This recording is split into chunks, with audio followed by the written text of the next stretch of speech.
Bonjour à tous, vous connaissez probablement le Conseil régional, son rôle et ses missions, mais vous connaissez peut-être un peu moins bien la deuxième assemblée régionale, c'est le Conseil économique, social et environnemental.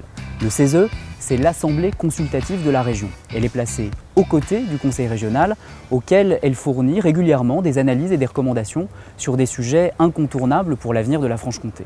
Alors ce qu'il faut savoir, c'est que contrairement aux conseillers régionaux, les membres du CESE ne sont pas élus. Ils appartiennent à des organisations socio-professionnelles représentatives. Le préfet sollicite ces organisations afin qu'elles désignent leurs représentants au CESE. Il prend ensuite un arrêté qui nomme les conseillers pour une durée de 6 ans. En Franche-Comté, ils sont 69. Tous ces conseillers viennent donc d'horizons très différents et représentent tous les secteurs de la vie économique et sociale régionale. Ils se répartissent en 4 groupes qu'on appelle des collèges.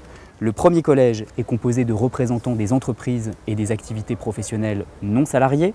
Le deuxième collège regroupe les organisations syndicales de salariés. Le troisième collège est composé des organismes qui participent à la vie collective de la région. Et enfin, le quatrième collège est constitué de personnalités qualifiées. Alors vous allez le découvrir, ces conseillers jouent un rôle essentiel, celui de donner des avis qui aideront le conseil régional à prendre ses décisions. Ils formulent même obligatoirement un avis sur les politiques proposées par le conseil régional.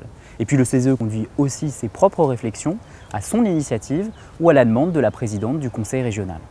Les conseillers se répartissent donc en 6 commissions thématiques de travail: finances, territoire, mobilité, formation, économie et emploi et cadre de vie et société. Alors voilà pour la théorie, on va tout de suite entrer dans le vif du sujet avec l'interview du président du CESE, Dominique Roy, et d'une conseillère, Béatrice Genet.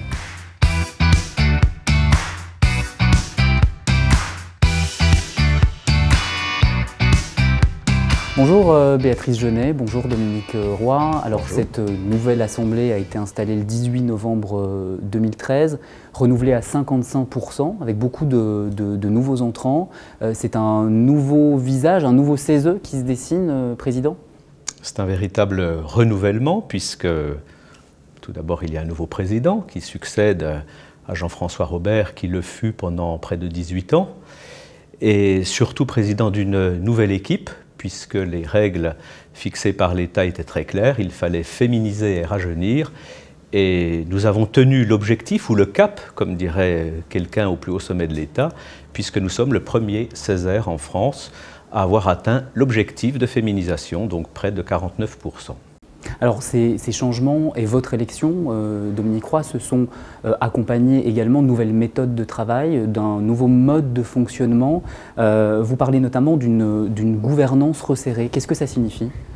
Alors ce qu'il faut bien préciser, c'est qu'on s'inscrit dans une transmission et que cette préparation d'une nouvelle organisation, d'une gouvernance resserrée, comme j'ai l'habitude de le dire, s'est inscrite dans des travaux préalables lors de la dernière mandature, où nous avons décidé de modifier le règlement intérieur dans un souci d'efficacité. Je crois qu'on a perçu que le Conseil économique et social, tel qu'il existait il y a quelques années ou quelques dizaines d'années, devait, en fonction de l'évolution sociale et sociétale, évoluer lui-même dans son organisation. Ça veut dire par exemple moins de membres du bureau dans cette nouvelle organisation? Ça veut dire clairement moins de membres, puisque nous étions 23 membres au bureau, qui étaient des membres qui représentaient avant tout les institutions, les organismes qui les avaient désignés. C'était donc un bureau de représentation et nous avons souhaité, et j'ai souhaité, que ce soit un bureau qui soit véritablement le bureau qui impulse une stratégie et des modes d'action admis et acceptés entre le président et son assemblée. Il y a par exemple des conseillers ressources? Il y a des conseillers ressources. Nous sommes aujourd'hui donc 15 membres du bureau. J'aurais souhaité que l'on soit plutôt 12 ou 13 membres. Aujourd'hui, il y a 6 membres que sont les présidents de commission, 6 commissions, donc 6 membres du bureau au titre de leur présidence de commission. Et puis, en effet, 8 conseillers ressources qui sont chargés de domaines transversaux. Ils sont chargés de la veille, ils sont chargés de la prospective, ils sont chargés de la communication en direction des différentes collectivités notamment. Et vous avez parlé de l'héritage avec la précédente assemblée. Comment est-ce que vous vous situez dans la continuité des travaux qui ont été lancés par vos prédécesseurs? Je crois qu'un marqueur du Conseil économique, social et environnemental de la région de Franche-Comté, c'est d'assurer le suivi. Nous ne sommes pas simplement là pour produire des avis qui termineraient dans des armoires, mais bien de s'assurer que nos préconisations, peu ou prou, ont été comprises par l'exécutif régional, voire par les collectivités qui rayonnent autour de la région, et qu'elles sont mises en œuvre, et à nous de les rappeler régulièrement et de s'assurer et de participer à leur mise en œuvre au niveau des collectivités. Béatrice Genet, je me tourne vers vous. Vous êtes nouvelle arrivante. Comment est-ce que vous percevez cette assemblée et votre rôle dans cette assemblée 6 mois après le début de votre mandat? Alors, pour reprendre un petit peu ce qu'a dit le président, c'est vrai que ce que j'ai apprécié en arrivant dans cette assemblée, c'est déjà le travail que nous a transmis l'ancienne assemblée, l'accueil aussi qui a été fait aux nouveaux arrivants, justement. Le fait que chacun a droit à la parole, que ce soit en assemblée plénière ou en commission. Sur quelle thématique vous travaillez, par exemple? Alors, au niveau des thématiques, c'est vrai que moi je représente les parents d'élèves franc-comtois.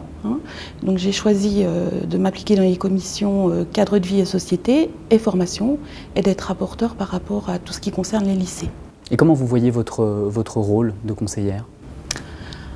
Alors, mon rôle de conseillère, c'est effectivement de m'appliquer dans les sujets qui nous sont proposés, pas seulement en termes de formation ou de cadre de vie et société, mais aussi dans tous les domaines qui sont de la compétence de la région, et de partir de mon point de vue qui est celui d'une présidente d'association départementale, régionale. Je pense que c'est un peu ce que font tous les membres du CESE à leur niveau.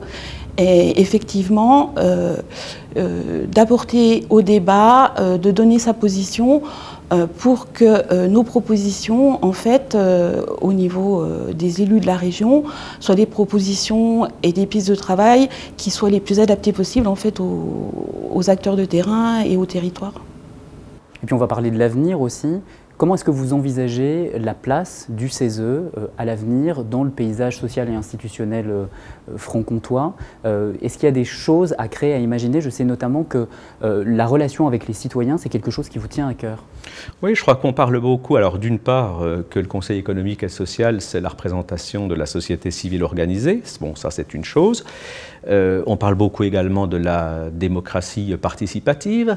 On connaît aujourd'hui l'importance des réseaux sociaux et de leur faculté à mobiliser, à être à l'initiative de projets. Et je crois que là, notre rôle, c'est d'être à l'écoute justement de ce qui se passe sur les territoires en termes de nouvelles expressions, de nouvelles initiatives. On parle d'ailleurs de révolution institutionnelle.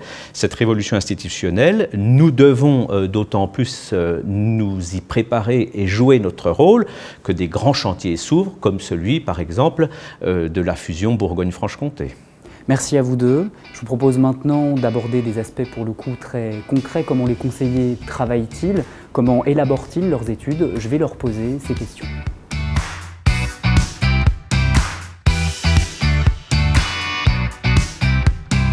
Bonjour Stéphane Fauconnier, vous êtes membre du 2e collège, vous représentez l'Union des syndicats autonomes et vous êtes conseiller ressources au bureau.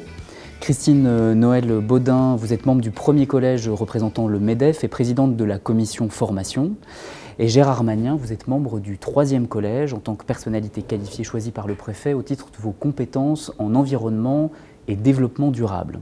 Alors l'objectif, tous les trois, de cette séquence, c'est que vous nous expliquiez le plus concrètement possible comment vous travaillez. On va commencer avec les membres du bureau, Stéphane Fauconnier et Christine Noël Baudin.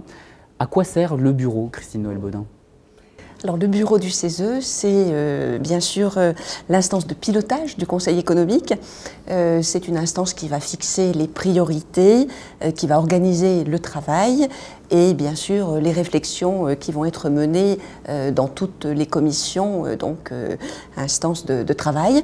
C'est là aussi que les conseillers ressources particulièrement, jouent un rôle dans la mesure où c'est eux qui jouent également un rôle de veille et un rôle également de suivi des travaux.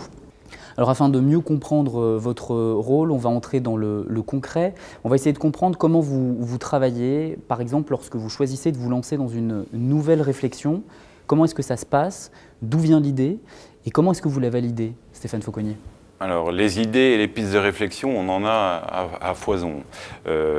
Donc, il y a d'une part, quand c'est la présidente de région qui nous saisit, bah là, le sujet de réflexion est tout tracé. Et ensuite, c'est un ou des conseillers qui vont remarquer qu'il y a des sujets qui sont pertinents, qui sont émergents. Et donc, à partir de là, on peut proposer à une commission de travailler sur ce sujet. Et ensuite, la commission proposera le sujet à la validation du bureau. Et ensuite, au bureau, comment ça se passe, Christine Noël-Baudin?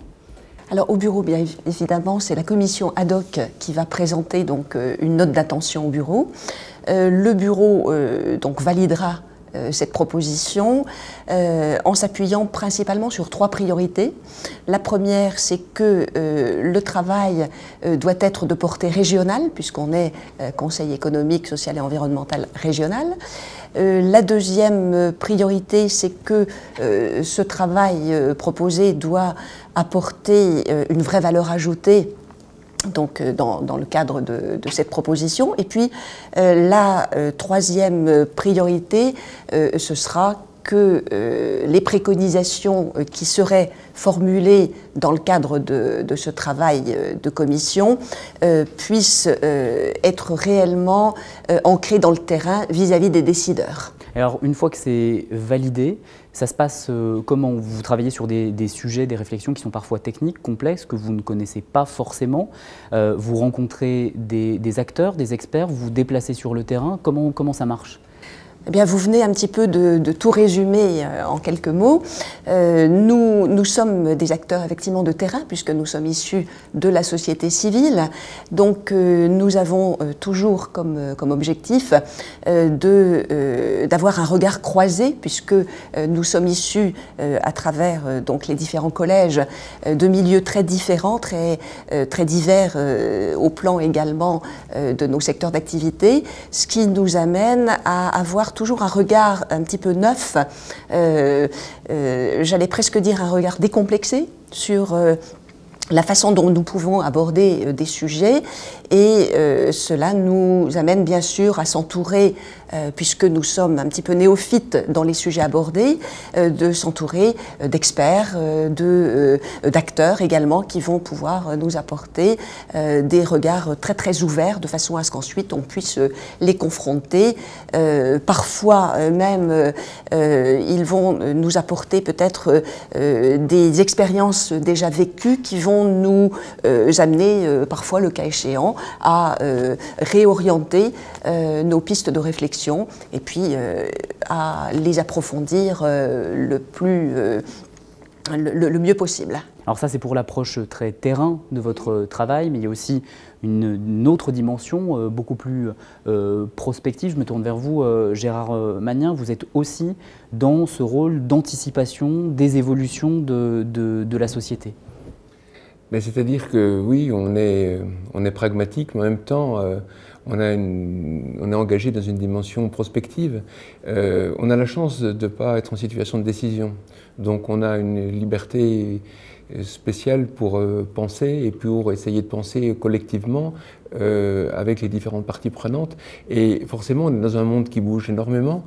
On est dans un monde en métamorphose, comme le disait Edgar Morin, une formule qui est beaucoup reprise par Jean-Paul Delevoye, le président national du CESE. Et on est là pour essayer de détecter les signaux faibles dans la société qui montrent qu'il y a un monde en changement, de telle sorte qu'on puisse être capable d'anticiper et de faire des propositions adéquates, non seulement pour aujourd'hui, mais pour demain. Et justement, toute la question, c'est de savoir si vos préconisations, vos recommandations sont suivies d'effets. Vous y prenez comment, Stéphane Fauconnier? Alors le CESE a toujours été attentif au devenir de ses travaux et des recommandations. Actuellement, on travaille sur une méthodologie pour avoir un suivi avec des méthodes plus fines et plus précises et avec des indicateurs de suivi. Et ce qu'on peut remarquer, c'est que de plus en plus, nos recommandations sont prises en compte dans les politiques régionales. En 2 mots, vos travaux en cours ou vos travaux à venir, vous planchez sur quoi, par exemple, Christine Noël-Baudin? Alors nous avons deux saisines d'importance en cours d'élaboration.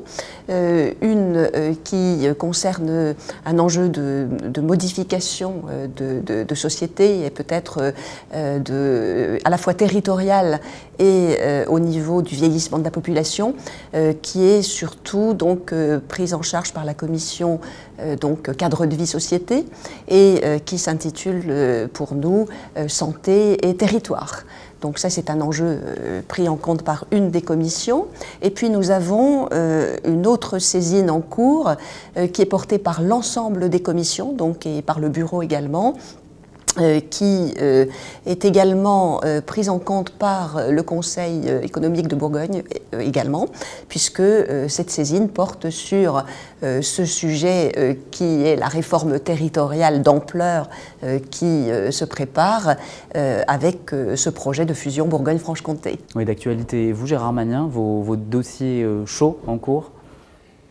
Ce qui m'a passionné pendant toute ma vie aussi, et j'y ai consacré 30 ans de ma vie professionnelle, c'est la question de la transition énergétique, c'est la question de l'invention d'un nouveau paradigme énergétique où on va consommer moins, où on va produire de façon plus diversifiée, de façon plus répartie, et donc avec des ressources locales, etc. Donc forcément, on est sur un sujet qui concerne l'ensemble des acteurs. C'est ce qui va changer par rapport au système énergétique ancien, là, parce que quand on doit rénover, quand on doit utiliser du bois local, quand on doit installer des capteurs solaires, c'est les questions qui sont des questions locales. Donc chacun est partie prenante, et donc c'est un bon sujet pour une assemblée comme la nôtre, parce que précisément toutes les parties prenantes ont non seulement leur mot à dire, mais leurs actes à poser.